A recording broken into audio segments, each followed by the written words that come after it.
Graça e paz, meu irmão, gratidão damos a Deus por mais uma vez, nesse dia, 15 de abril de 2025, nós estamos aqui com alegria e com a disposição para que a gente possa meditar na palavra do Senhor no livro de Esté, capítulo 2, e o versículo de trabalho será o versículo 1. Nele está escrito: passadas essas coisas e apaziguado já o furor do rei Assuero, lembrou-se de Vasti e do que fizera e do que se tinha decretado a seu respeito. O rei Assuero agora, nesse exato momento, já está sóbrio, já está tranquilo. Aqui não diz quantos dias, quanto tempo se passou, mas o rei Assuero aqui está agora com um novo pensamento. Ele pensa, ele já está sob controle, as suas raivas cessaram, o seu furor se amenizou, e agora ele está simplesmente com o seu pensamento e com aquilo que ele havia decidido. E ele havia decidido conforme orientações dos sábios, principalmente do sábio Memucã, que foi aprovado pelos demais 6 sábios que ali ainda estavam. Eram 7 no total. O rei Assuero ficou meditoso, vamos dizer assim. Ficou meditativo, ficou pensativo naquilo que ele havia decidido e em toda a situação que havia acontecido. E muito provavelmente ele possa ter imaginado ou pensado se aquela deveria ter sido a melhor decisão, mesmo que num primeiro momento ele tenha dito para si mesmo que aquilo tinha parecido bom. E qual era a decisão? Dele ter, vamos dizer assim, destituído a rainha Vasti, e por causa da sua insolência, por causa do seu desrespeito, né? Mas lembrando que tudo aquilo se deu sobre a ótica, principalmente não o ato da Vasti. A Vasti agiu pela forma da sua insensatez, mas o ato da própria embriaguez do rei. Mas lembrando, que como eu ponderei ontem, apesar do rei estar embriagado, mas ele pondera de uma forma até sábia e sensata, quando sujeita a sua decisão àqueles que os sábios, que eram mais letrados, que eram mais, vamos dizer assim, vividos naquelas situações sobre o que a lei definia para aquele tipo de situação. Mas ainda assim, o que ele não ponderou foi a real vontade dele. Ele ponderou sua vergonha, ele ponderou o seu nome, ponderou o impacto daquilo em relação à sua própria comunidade, ao seu próprio reinado, principalmente nas famílias, enquanto as mulheres, segundo Memucã, poderia servir como um estímulo às mulheres a desrespeitar os seus homens, e o nome do Assuero, ou Xerxes, como aqui também é chamado, ser usado como chacota, ou como símbolo de vergonha. Esse era o cenário, essa era a situação que se passou. Mas nesse momento, talvez o rei Assuero pensasse um pouquinho diferente, talvez ele tivesse meditando assim: nós poderíamos ter conduzido a situação de uma forma diferente. E essa lição, que eu acho interessante, é que, de fato, muitas vezes, quando nós tomamos decisões, a possibilidade de a gente tomar uma decisão diferente, ela existe. O problema é que a gente desconsidera, porque a gente faz com que algum valor seja mais importante ali para tomar a decisão. E o valor, às vezes, é a própria fúria, às vezes é a vergonha, às vezes é não saber lidar, como as pessoas nos tratarão, ou que tipo de consequência dá sobre a nossa autoridade, o julgamento sobre a nossa autoridade. E aí? Mas o que se torna interessante nesse capítulo é que, novamente agora, com esse pensamento, ou com esse simbolismo, ou com essa inclinação do rei, talvez ter agido de forma equivocada, não ter tomado a melhor decisão, mas rapidamente, agora os jovens que o serviram já trouxeram um novo conselho ao rei. Ou seja, esse rei é um homem que dá sempre atenção aos conselhos. E a Bíblia diz lá em Salmos que na multidão dos conselhos se encontra a sabedoria. Mas lembrai-vos, está na multidão dos conselhos, não que todos os conselhos são sábios. E esses jovens determinam, ou seja, orientam, ou pelo menos sugestionam ao rei, que ele deveria o quê? Que ele deveria buscar no reino, entre as moças virgens e formosas à vista, aquela que melhor lhe agradaria. E com isso, o rei deveria então colocar os seus comissários, os seus homens, para ir buscar, para anunciar ali nas províncias que todas as moças virgens e formosas à vista, ou seja, deveriam se reunir na casa das mulheres, debaixo da jurisdição do Igai, que era o eunuco do rei, que era o que guardava as mulheres, para que pudessem elas, Igai, através do seu julgamento, através da sua percepção, começasse a selecionar essas jovens e tratasse essas jovens. E é nesse contexto, é nessa situação que aparece a jovem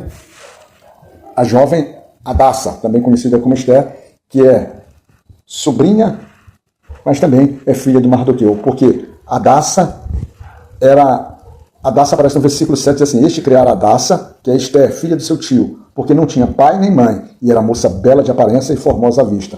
E morrendo seu pai e sua mãe, Mardoqueu a tomara por filhas. O interessante é que ele já traz as características muito... A Hadassa é uma mulher que é órfã, é uma mulher que é criada por um parente, é uma mulher estrangeira, mas ela é uma mulher bela, de aparência e formosa à vista, ou seja, é uma combinação bastante sugestiva, né? Deveria ser uma mulher muito, muito, muito, muito bonita, porque além dela ser formosa e bela de aparência, ela também era formosa à vista, ou seja, dava prazer de se olhar. E a Hadassa, rapidamente, ela entra no gosto, ela entra na simpatia, ela conquista ali o Hegai. E o Hegai,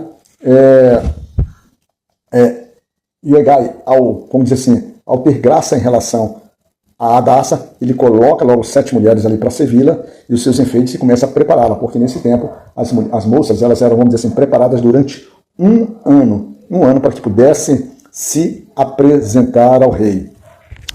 Sobre, vamos dizer assim, esse preparo das moças em relação a esse ano, nós quando vamos lá no versículo 12, está escrito: e chegando já a vez de cada moça para vir ao rei Assuero, depois que fora feito a cada uma segundo a lei das mulheres por 12 meses, porque assim se cumpriu os dias das suas purificações, 6 meses com óleo de mirra e 6 meses com especiaria e com as coisas para a purificação das mulheres. Assim, sim, elas teriam direito para se apresentar diante do rei, elas entravam, pois entrava a moça ao rei, lá no versículo 13 assim, desta maneira, pois, entrava a moça ao rei, tudo quanto ela desejava se lhe dava para ir à casa das mulheres, à casa do rei. Só que quando chega a hora de Hadassah faz diferente. Hadassah, ou Esther, que é o nome que é o do livro, como a gente a chama aqui, ela simplesmente, ela vai à casa do rei, ela se prepara, elas entravam, interessante aqui, porque ele fala assim, ó, elas entravam à tarde e só saíam pela manhã. Pela manhã elas eram direcionadas à segunda casa e elas entravam virgens, né? E o texto bíblico vai trazendo aqui como elas todo o tempo sendo virgem. E é quando Esther é levada ao rei Assuero, e uma coisa interessante que vai se trabalhar aqui no texto, é que por todo momento Hadassah, ela mantém o anonimato sobre suas origens, porque ela era judia. Mardoqueu era judia. E eles estavam num posto, numa terra estrangeira. E eles eram reflexos do pessoal que vieram cativas.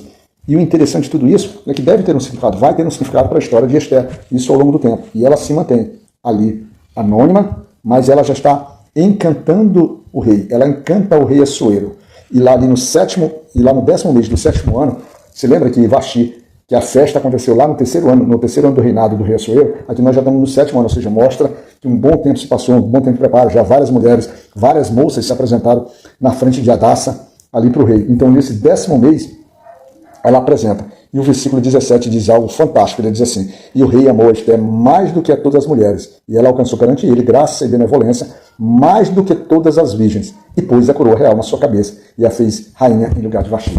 Agora, Hadassah, ou Esther, efetivamente, ela, vamos dizer assim, ela se faz presente agora na vida do rei, ocupando uma posição, de fato, naquilo que ela estava se preparada para o propósito para o Senhor. E o interessante de tudo isso é que seu tio Mardoqueu, ele continuava sentado ali à porta do rei. E numa desses dias que Mardoqueu estava sentado à porta do rei, Mardoqueu simplesmente ele descobre que 2 eunucos das guardas do rei, ou seja, vamos dizer assim, 2 pessoas que cuidavam ali das portas do palácio, eles estavam irados contra o seu senhor e tentavam tirar a vida do rei. E o que faz Mardoqueu? Ao tomar conhecimento disso, ele simplesmente faz com que a rainha Esther, que era sua sobrinha, ela tome conhecimento, por sua vez, Esther comunica ao rei e faz todo o processo de averiguação mostrando da importância de não tomar decisões precipitadas, mas de avaliar a situação, de confirmar, e dentro dessas confirmações que foram feitas, esses 2 homens foram enforcados. E o melhor de tudo foi, é o que acontece lá no finalzinho do versículo, lá no versículo 23, quando ele diz assim: inquiriu-se o negócio e se descobriu, e ambos foram enforcados numa forca. E a parte mais importante, isso foi escrito no livro das crônicas perante o rei. Às vezes as histórias elas são anotadas das nossas vidas, são feitos apontamentos, e quando a gente, por exemplo, estamos conduzindo nossas vidas e tomando decisões, entrando em discussões, entrando em diversas... a gente faz coisas ou diz coisas que simplesmente, no calor das emoções, e aquilo se dissipa. Só que por outras horas, principalmente no coração da mulher, isso acaba ficando registrado. E aqui o livro das crônicas, nesse momento, é como se fosse um coração da mulher. Vai ficar registrado. Em algum momento, a gente poderá tomar essa informação, tanto para a nossa bondade quanto para as coisas contra a gente. E a gente vai ter que aguardar os próximos capítulos para entender qual o significado disso. Mas que no final de tudo, o que a gente precisa é estar preparado. Veja como Hadassah ou Esther, ela vai, vamos dizer assim, conquistando o coração daquelas pessoas que vão se cruzando seu caminho, como Deus vai preparando tudo. O livro de Esther claramente não cita o nome do Senhor, mas a gente vai vendo como ele vai trabalhando. Agora ao ponto de uma estrangeira, uma judia, uma órfã, agora já está na posição de rainha. Esther se fez rainha. E o propósito do Senhor começa a tomar forma. E eles ainda nem sabem disso, mas ainda vão descobrir, porque é assim que é na nossa vida. Várias coisas vão acontecendo, nós não temos noção do que está acontecendo e por quê, até que Deus resolve se revelar. Graça e paz, meu irmão, fica na poderosa e abençoada mão de Deus, e que tu e tua família sejam ricamente, vamos dizer assim, protegidos pelo Senhor. E que Deus possa te cuidar, meu irmão.